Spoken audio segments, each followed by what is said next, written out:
ನನ್ನ ಸೆಕ್ರೆಟರಿ ಸೌಮ್ಯ ಫೈಲನ್ನು ಸಬ್ಮಿಟ್ ಮಾಡುವಾಗ ಅವಳ ಬ್ರಾ ಕಾಣಿಸುತ್ತಿತ್ತು. ಅದನ್ನು ಹಿಡಿದು ಹೇಳಿದೆ. ಅವಳ ಎದೆಗಳು ತುಂಬ ಆಕರ್ಷಕವಾಗಿ ಕಾಣಿಸುತ್ತಿತ್ತು. ನಾನು ಅವಳ ಎದೆ ಹಾಲನ್ನು ಕುಡಿಯಲು ಪ್ರಯತ್ನಿಸಿದೆ. ಆಗ ಅವಳು ಹೇಳುತ್ತಾಳೆ, ಮಗು ಆದರೆ ಮಾತ್ರ ಹಾಲು ಬರುವುದು ಅಂತ. ಮಗುವನ್ನೇ ಮಾಡೋಣ ಅಂತ ಅಂದರೆ ಅವಳನ್ನು ಮಲಗಿಸಿ ಅವಳ ದೇಹದ ಸುಖವನ್ನು ಸವಿದೆ. ಮುಂದೆ ನನ್ನ ಹೆಸರು ರಾಜ. ಅಪ್ಪ ಅಮ್ಮನ ಮುದ್ದಿನ ಮಗ ನಾನು, ಕೊನೆಯ ಮಗ. ನನ್ನನ್ನು ಚಿಕ್ಕಂದಿನಿಂದ ರಾಜನ ರೀತಿಯೇ ಸಾಕಿದರು. ಅಪ್ಪ ಅಮ್ಮ ಅಜ್ಜಿ ತಾತ ನನ್ನ ಪ್ರತಿಯೊಂದು ಹಠವನ್ನು ಕೂಡ ಅವರು ತಮ್ಮ ಪಾಲಿನ ಕರ್ತವ್ಯ ಅಂದುಕೊಂಡು ಮಾಡುತ್ತಿದ್ದರು. ಅವನು ಎಷ್ಟೊಂದು ಹಠ ಮಾಡುತ್ತಾನೆ, ನಾಳೆ ನಿಮಗೆ ಇನ್ನೂ ದೊಡ್ಡ ದೊಡ್ಡ ವಿಷಯದಲ್ಲಿ ಹಠ ಮಾಡಿ ತೊಂದರೆ ಮಾಡುತ್ತಾನೆ. ಈಗಲೇ ಅವನನ್ನು ಸರಿದಾರಿಗೆ ತಂದಿಲ್ಲವಾದರೆ ನೀವು ತುಂಬ ಕಷ್ಟಪಡುತ್ತೀರಾ ಅಂತ. ಆದರೆ ನಮ್ಮ ಮನೆಯವರು ಅದನ್ನೇನು ಕೇಳುತ್ತಿರಲಿಲ್ಲ.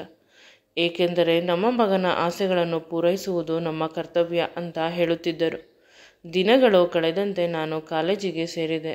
ಆಗ ನನ್ನ ಆಸೆಗಳು ಜಾಸ್ತಿ ಆಗಲು ಶುರುವಾಯಿತು.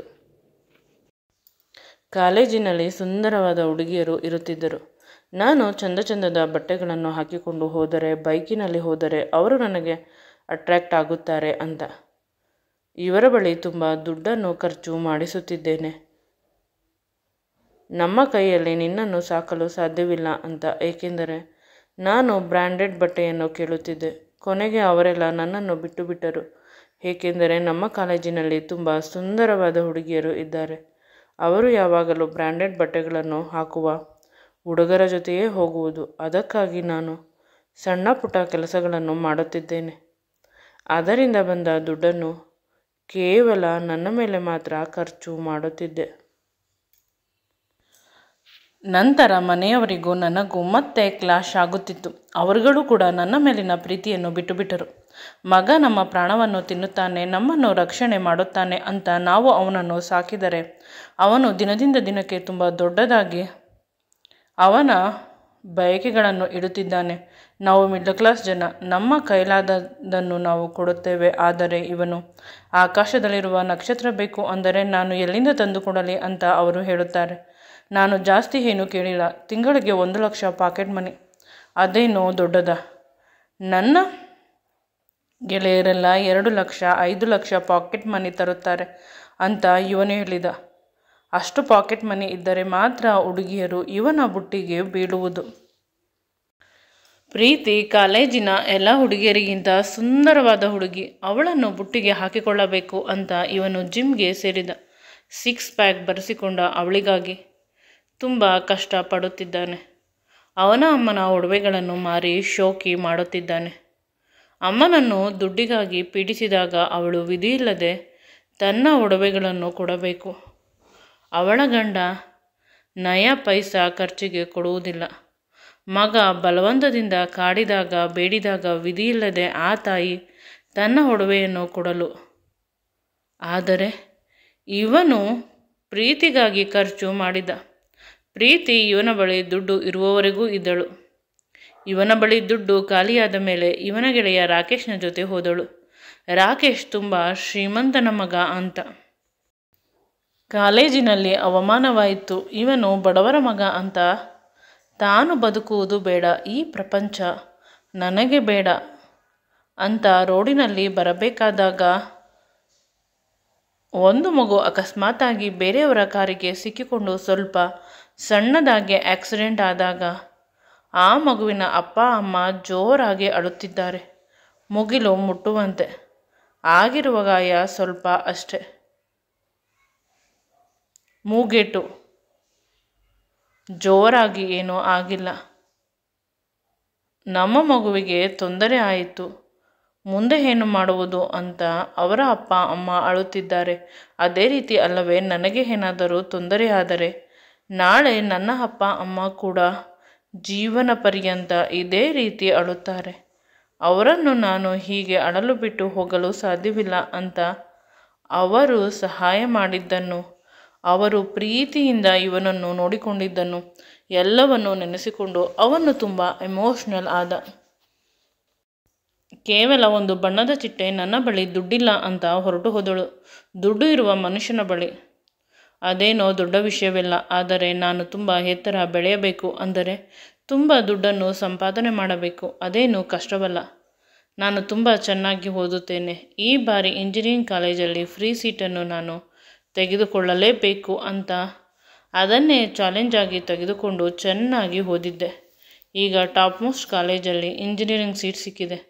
ಅದು ಫ್ರೀ ಸೀಟ್. ಇಡೀ ಕರ್ನಾಟಕಕ್ಕೆ ನಂಬರ್ 1 ಕಾಲೇಜಿನಲ್ಲಿ ನನಗೆ ಫ್ರೀ ಸೀಟ್ ಸಿಕ್ಕಿರುವುದು ತುಂಬ ಖುಷಿ ಪಡುತ್ತಾರೆ. ನಮ್ಮ ಕಾಲೇಜಿನ ಹುಡುಗ ಎಷ್ಟೊಂದು ಒಳ್ಳೆಯ ಸಾಧನೆ ಮಾಡಿದ್ದಾನೆ ಅಂತ. ಆದರೆ ಕೇವಲ ಅವಳು ಮಾತ್ರ ಕಷ್ಟಪಡುವುದು.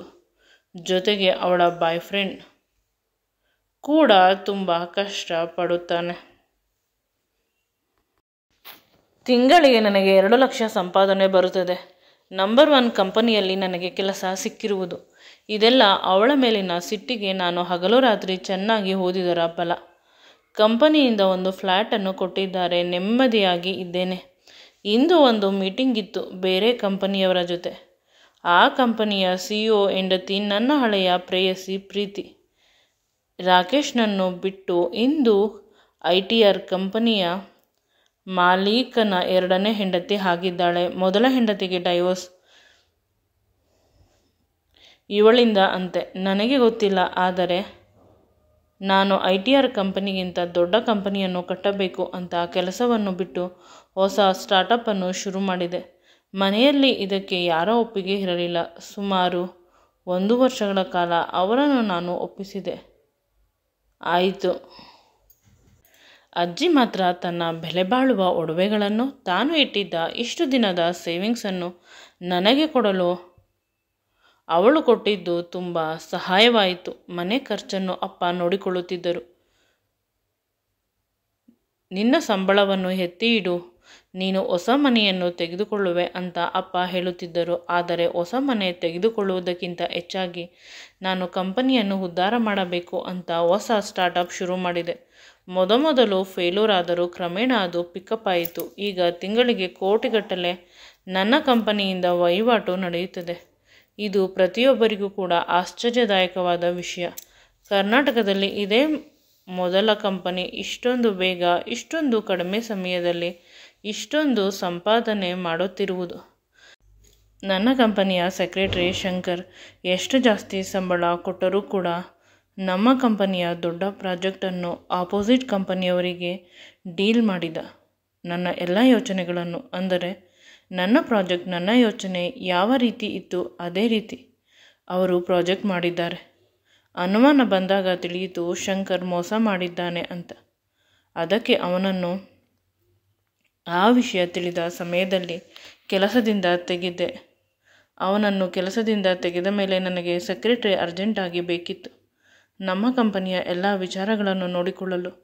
ಅದಕ್ಕೆ ಈ ಬಾರಿ ಹುಡುಗಿಯನ್ನು ನೋಡೋಣ ಅಂತ.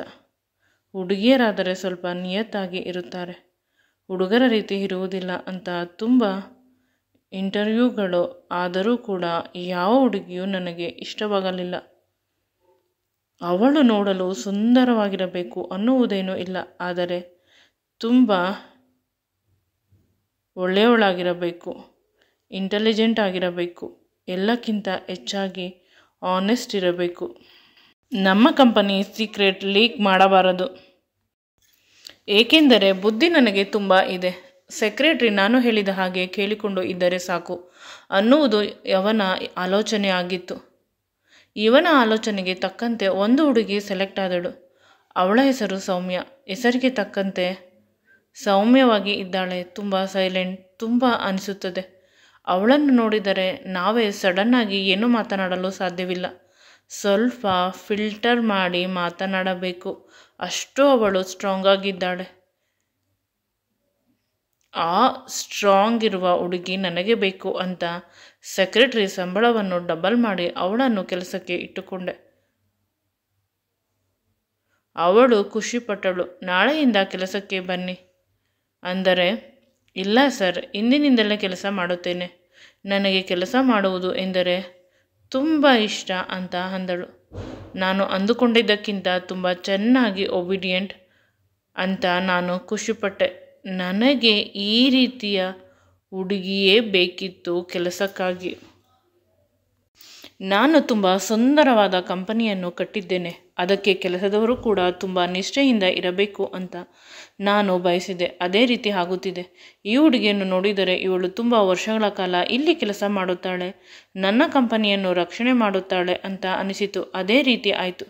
ಅವಳು ಬಂದ ಮೇಲೆ ನನ್ನ ಕಂಪನಿ ತುಂಬ ಗ್ರೋ ಆಯಿತು. ದಿನದಿಂದ ದಿನಕ್ಕೆ ನಾನು ಅವಳಿಗೆ ದಾಸನಾಗುತ್ತಾ ಹೋದೆ. ಎಷ್ಟು ಅಂದರೆ ಅದು ಹೇಳಿಕೊಳ್ಳಲು ಸಾಧ್ಯವಿಲ್ಲ. ಅವಳು ಕಣ್ಣಿನಲ್ಲಿ ತೋರಿಸಿದ್ದನ್ನು ನಾನು ತಲೆಯ ಮೇಲೆ ಹೊತ್ತುಕೊಂಡು ಮಾಡುತ್ತಿದ್ದೆ. ನೀನು ನನ್ನ ಸರ್ವಸ್ವ, ನೀನು ನನ್ನ ಪ್ರಾಣ ಅನ್ನುವಷ್ಟು ಅವಳಿಗೆ ಅಡಿಕ್ಟ್ ಆದರೆ ಅದು ಅವಳಿಗೆ ಗೊತ್ತಿಲ್ಲ. ಅವಳು ನನ್ನ ಜೊತೆ ಕೇವಲ ಕೆಲಸ ಅಷ್ಟೇ. ಕೆಲಸ ಬಿಟ್ಟರೆ ಯಾವುದೇ ಫೀಲಿಂಗ್ಸ್ ನನ್ನ ಮೇಲೆ ಇಲ್ಲ ಅಂತ ಅನಿಸುತ್ತದೆ. ಒಮ್ಮೊಮ್ಮೆ ಬೇಸರವಾಗುತ್ತದೆ. ಆದರೂ ನಾನು ಮಾಡುವ ಪ್ರಯತ್ನ ಮಾಡಿ ಅವಳನ್ನು ಗೆಲ್ಲಬೇಕು ಅಂತ ಅಂದುಕೊಂಡೆ. ಇಬ್ಬರು ಇಂದು ಕಾಫಿ ಕುಡಿಯುತ್ತಿದ್ದೆವು. ನಾನು ಅವಳಿಗೆ ನನಗೆ ಕಾಫಿ ಕುಡಿಯಲು ಕಂಪನಿ ಕೊಡುತ್ತೀಯಾ ಅಂತ ಕೇಳಿದಾಗ ಸ್ವಲ್ಪ ಹೊತ್ತು ಯೋಚಿಸಿ, ಸರ್ ನೀವು ಆಫೀಸ್ನ ಬಾಸ್, ಸ್ವಲ್ಪ ಡಿಸ್ಟೆನ್ಸ್ ಮೇಂಟೈನ್ ಮಾಡಬೇಕು. ಇಂತಹ ಸಲಿಗೆ ತೋರಿಸಿದರೆ ನಾವು ಕೆಲಸ ಮಾಡುವುದಿಲ್ಲ ಅಲ್ಲವೇ? ಸರಿಯಾಗಿ ಅಂದಾಗ ನಾಳೆಯಿಂದ ಇಂದು ಕೇವಲ ನನ್ನ ಜೊತೆ ನನಗೆ ಸಹಕರಿಸು ಅಂತ ಹೇಳಿದಾಗ, ಸಹಕರಿಸು ಅಂದರೆ ಕಂಪನಿ ಕೊಡು ಅಂತ ಇವನು ಹೇಳಿದ. ಅದಕ್ಕೆ ಅವಳು ಒಪ್ಪಿಕೊಂಡಳು. ಇಬ್ಬರು ಕಾಫಿ ಕುಡಿಯುತ್ತಿದ್ದರು. ಅವಳೇ ಇಬ್ಬರಿಗೂ ಕಾಫಿಯನ್ನು ತಂದಳು. ಇಬ್ಬರೂ ಕೂಡ ತುಂಬ ಎಂಜಾಯ್ ಮಾಡಿಕೊಂಡು ಕಾಫಿ ಕುಡಿಯುತ್ತಿದ್ದರು. ಆದರೆ ಅಷ್ಟರಲ್ಲಿ ಆ ಕಡೆಯಿಂದ ಏನೋ ಶಬ್ದ ಬಂತು. ಅವಳು ಆ ಕಡೆ ತಿರುಗಿದಳು. ಇವನು ಕಾಫಿಯನ್ನು ಅದಲು ಬದಲಾಯಿಸಿದ ನಂತರ ಅವಳಿಗೇನೋ ಅನುಮಾನ ಬಂದಿಲ್ಲ. ಎರಡು ಕಪ್ಪಲ್ಲೂ ಒಂದೇ ಥರ ಕಾಫಿ ಇತ್ತು. ಒಂದೇ ಥರ ಕಪ್ಪಿದ್ದರಿಂದ ತಿಳಿಯದೆ ಅದನ್ನು ಕುಡಿದಳು. ಆ ರಾತ್ರಿ ಪೂರ್ತಿ ಇವನು ನಿದ್ರೆ ಮಾಡಿಲ್ಲ.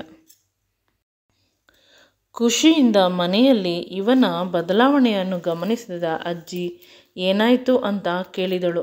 ಮೊದಮೊದಲು ಸುಳ್ಳು ಹೇಳಿದರು. ನಂತರ ಇವನಿಗೆ ತುಂಬ ಸಮಯ ಸುಳ್ಳು ಹೇಳಲು ಸಾಧ್ಯವಾಗಿಲ್ಲ.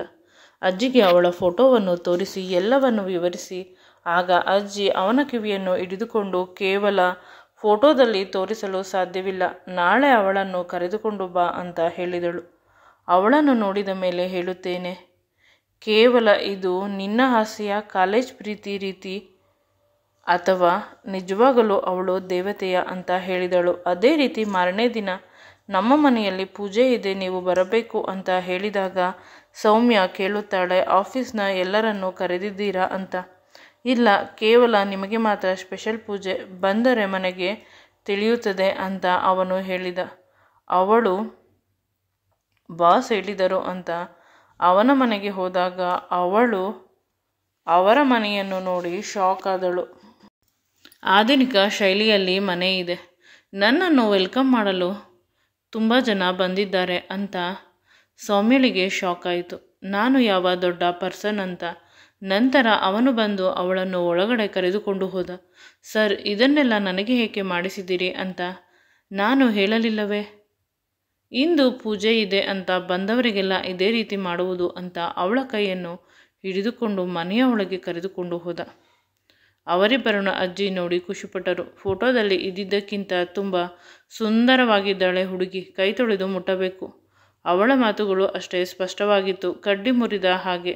ಪಾಪ ದ ಆ ರೀತಿ ಏನೂ ಇಲ್ಲ, ಕ್ಲಿಯರ್ ಆಗಿರುವ ಹುಡುಗಿ. ಅವಳ ಯೋಚನೆಗಳು ಕೂಡ ಕ್ಲಿಯರ್ ಆಗಿರುತ್ತದೆ. ನಂತರ ಅವಳ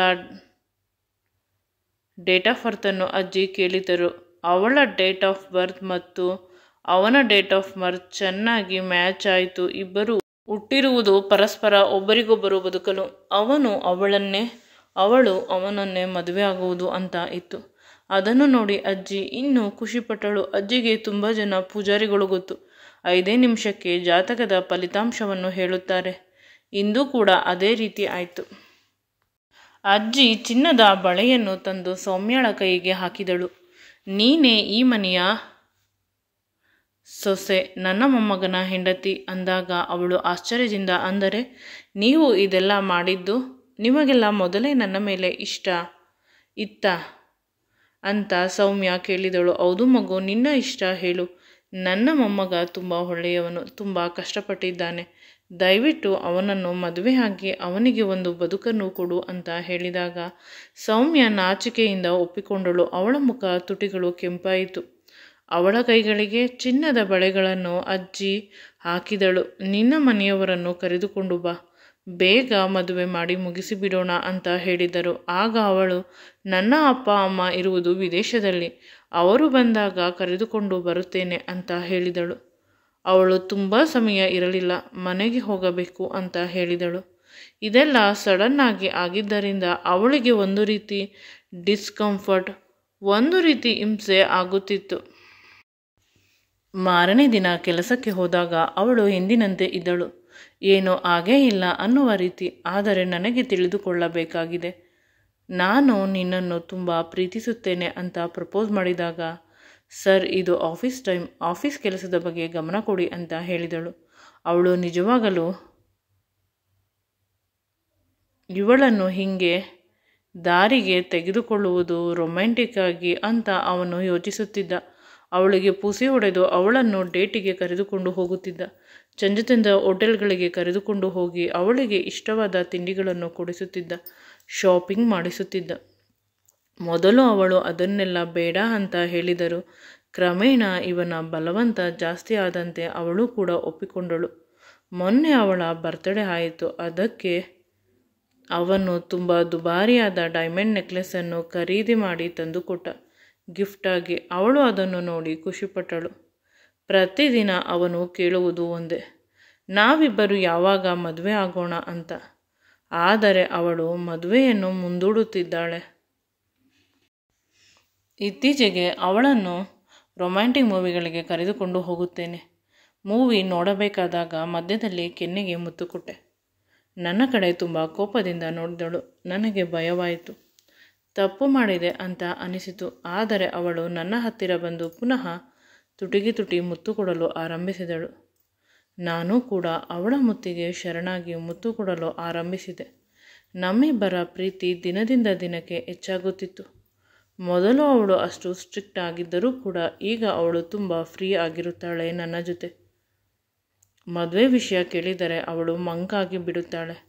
ಅದಕ್ಕೆ ಇಂದು ಹೊಸ ಪ್ಲ್ಯಾನ್ ಮಾಡಿದ್ದೇನೆ, ಅದನ್ನು ಕಾರ್ಯಕ್ಕೆ ತರಲೇಬೇಕು ಅಂತ ಅವನು ಯೋಚಿಸುತ್ತಿದ್ದ. ಅದೇ ಸಮಯಕ್ಕೆ ಅವಳು ಬಂದಳು. ಇಬ್ಬರು ಬಂದ ತಕ್ಷಣ ಒಬ್ಬರಿಗೊಬ್ಬರು ತುಟಿಗೆ ತುಟಿ ಮುತ್ತು ಕೊಟ್ಟಿಕೊಳ್ಳುತ್ತಿದ್ದಾರೆ. ಸ್ವಲ್ಪ ಸಮಯದ ನಂತರ ಕೆಲಸದಲ್ಲಿ ನಿರತರಾಗುವುದು. ಇಂದು ಕೂಡ ಅದೇ ರೀತಿ ಆಯಿತು. ಬಂದ ತಕ್ಷಣ ತುಂಬ ಸಿಹಿಯಾಗಿ ಮುತ್ತನ್ನು ಕೊಟ್ಟಳು ಅವನಿಗೆ. ಅವನು ಅವಳ ಬ್ರಾ ಅನ್ನು ನೋಡಿದ. ಅದನ್ನು ಜೋರಾಗಿ ಹೇಳಿದ. ಯಾವುದೋ ಫೈಲ್ ನೋಡುತ್ತಾ ಇದ್ದವಳು ಸಡನ್ನಾಗಿ ಫೈಲನ್ನು ಕೆಳಗೆ ಬಿಟ್ಟಳು. ಅವಳ ಟಾಪ್ ಹರಿದು ಹೋಯಿತು. ಅವಳ ಎದೆಗಳು ಅರ್ಧಂಬರ್ಧ ಕಾಣುತ್ತಿತ್ತು. ಅದಕ್ಕೆ ಮುತ್ತು ಕೊಡಲು ಆರಂಭಿಸಿದ. ಅವಳನ್ನು ಅಲ್ಲೇ ಮಲಗಿಸಿ ನಾನು ಹಾಲು ಕುಡಿಯಬೇಕು ಅಂತ ಪ್ರಯತ್ನ ಮಾಡಬೇಕಾದಾಗ ಅವನು ಹೇಳುತ್ತಾನೆ, ಮಕ್ಕಳಾದರೆ ಮಾತ್ರ ಹಾಲು ಬರುವುದಾ ಅಂತ. ಆ ಮಾತನ್ನು ಕೇಳಿ ನಾವಿಬ್ಬರು ಇನ್ನು ಹೀಗೆ ದೂರ ಇರುವುದು ಬೇಡ, ಮಕ್ಕಳನ್ನು ಮಾಡಿಕೊಂಡು ಬಿಡೋಣ ಅಂತ ಇವನು ಅವಳ ಜೊತೆ ತುಂಬ ರೊಮ್ಯಾಂಟಿಕ್ ಆದ. ಅವಳು ಸ್ವಲ್ಪ ಕೂಡ ನಾಚಿಕೆ ಇಲ್ಲದೆ ಅವನ ಜೊತೆ ಸಹಕರಿಸಿದಳು. ಪ್ರತಿದಿನ ಇದೇ ಕೆಲಸ ಮಾಡುತ್ತಿದ್ದರು. 3 ತಿಂಗಳೊಳಗೆ ಅವಳು ಪ್ರೆಗ್ನೆಂಟ್ ಆದಳು. ಆಗ ಅವಳ ಅಪ್ಪ ಅಮ್ಮ ಬಂದರು ವಿದೇಶದಿಂದ. ಮದುವೆಗೆ ಒಪ್ಪಿಗೆ ಕೊಟ್ಟರು. ಮದುವೆ ಇನ್ನೇನು ಆಗಬೇಕು. ಆಗ ಅವಳು ಹೇಳಿದಳು, ನನಗೆ ಈಗಾಗಲೇ ಮದುವೆ ಆಗಿದೆ ಅಂತ. ಅವನು ಹೇಳಿದ, ನನಗೆ ಅದೆಲ್ಲ ನೀನು ಕೆಲಸಕ್ಕೆ ಸೇರಿದಾಗಲೇ ಗೊತ್ತಿತ್ತು. ನಿನ್ನ ಪಾಸ್ಟ್ ನನಗೆ ಬೇಡ, ನನಗೆ ನೀನು ಬೇಕು ಅಂತ ಅವನು ಅವಳನ್ನು ಗಟ್ಟಿಯಾಗಿ ತಬ್ಬಿಕೊಂಡ. ನಿನಗೆ 10 ಮದುವೆ ಆಗಿದ್ದರೂ 10 ಜನಕ್ಕೂ ಕೂಡ ಡೈವರ್ಸ್ ಕೊಡಿಸಿ 11ನೇ ಬಾರಿ ನಾನು ಮದುವೆ ಆಗುತ್ತಿದ್ದೆ. ನೀನು ನನ್ನ ಪ್ರಾಣ, ನನ್ನ ಬದುಕು ಅಂತ ಅವಳ ಹಣೆಗೆ ಚುಂಬಿಸಿದ. ಅವಳಿಗೆ ಎಂದೂ ಕೂಡ ಈ ರೀತಿಯ ಬದುಕು ಬರುತ್ತದೆ ಅಂತ ತಿಳಿದಿರಲಿಲ್ಲ. ಏಕೆಂದರೆ ತನ್ನ ಮೊದಲನೇ ಮದುವೆ ವಿಷಯದ ಬಗ್ಗೆ ತಿಳಿದರೆ ಎಲ್ಲಿ ಅವನಿಗೆ ಬೇಸರವಾಗಿ ಮದುವೆ ತಪ್ಪಿ ಹೋಗುತ್ತಂತೆ ಅಂತ ಇಷ್ಟು ದಿನ ಮದುವೆಯನ್ನು ಮುಂದೂಡುತ್ತಾ ಬಂದಿದ್ದಳು. ಇಂದು ಅದಕ್ಕೆಲ್ಲ ಪೂರ್ಣ ವಿರಾಮ ಸಿಕ್ಕಿತು. ಅವರಿಬ್ಬರು ತುಂಬ ಅದ್ಧೂರಿಯಾಗಿ ಡೆಸ್ಟಿನೇಷನ್ ವೆಡ್ಡಿಂಗ್ ಆದರು. ಅದಕ್ಕೆ ಅವನ ಹಳೆಯ ಗೆಳೆಯರನ್ನು ಕರೆದಿದ್ದ, ಪ್ರೀತಿಯನ್ನೂ ಕೂಡ ಕರೆದಿದ್ದ. ಅವಳು ಬಂದಿದ್ದಳು. ಮದುವೆಯನ್ನು ನೋಡಿ ಅವಳು ಹೊಟ್ಟೆ ಉರಿ ಪಟ್ಟಿಕೊಂಡಳು. ಇವನು ತಾನು ಅಂದುಕೊಂಡಿದ್ದನ್ನು ಸಾಧಿಸಿದ. ಸೌಮ್ಯಳನ್ನು ತನ್ನ ಹೆಂಡತಿಯಾಗಿ ಮಾಡಿಕೊಂಡು ಸುಂದರವಾದ ಬದುಕನ್ನು ಬದುಕುತ್ತಿದ್ದ. ಈ ವಿಡಿಯೋ ನಿಮಗೆ ಇಷ್ಟವಾಗಿದ್ದಲ್ಲಿ ನನ್ನ ಚಾನಲನ್ನು ಲೈಕ್ ಮಾಡಿ, ಶೇರ್ ಮಾಡಿ ಮತ್ತು ಸಬ್ಸ್ಕ್ರೈಬ್ ಮಾಡಿ. Thanks for watching and keep supporting me always.